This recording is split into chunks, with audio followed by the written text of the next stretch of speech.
প্রতারক পলাশ, অ্যাডভোকেট প্রতারক কাজী সাদাত। দোকান কিনতে দেওয়া 10,20,000 টাকা 4 বছরেও ফেরত না পাওয়ায় দেনাদারের বাড়ির সামনে প্রতীকী অনশনে বসেছেন আলামিন নামে এক ব্যক্তি। যশোর শহরের RN রোড এলাকার রৌনক সানফ্লাওয়ার টাওয়ারের সামনে ফেস্টুন টাঙিয়ে তিনি এই প্রতিবাদ জানান। অনশনের পাশাপাশি আলামিন তার বক্তব্য রেকর্ড করে অনর্গল সাউন্ড বক্সে বাজাচ্ছেন। আলামিন অভিযোগ করে বলেন, সৌদি আরবে থাকাকালে তিনি জানতে পারেন কাজী সাদাত শাহরিয়ার পলাশ নামে এক ব্যক্তি একটি দোকান বিক্রি করবেন। 4 বছর আগে দোকানটি কেনার জন্য পলাশকে 10,20,000 টাকা দেন তিনি। টাকা দেওয়ার পর রেজিস্ট্রির জন্য তাগাদা দিলেও পলাশ নানা অজুহাতে সময় ক্ষেপণ করতে থাকেন।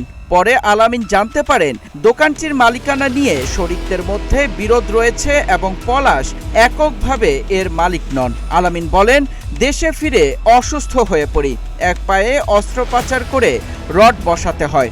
চরম অর্থকষ্টে থেকেও টাকা আদায় করতে না পেরে অনশনে বসতে বাধ্য হয়েছি।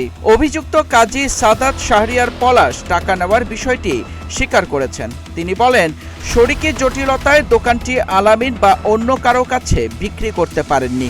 দোকান বিক্রি করতে পারলে টাকা ফেরত দেবে বলেও জানান তিনি।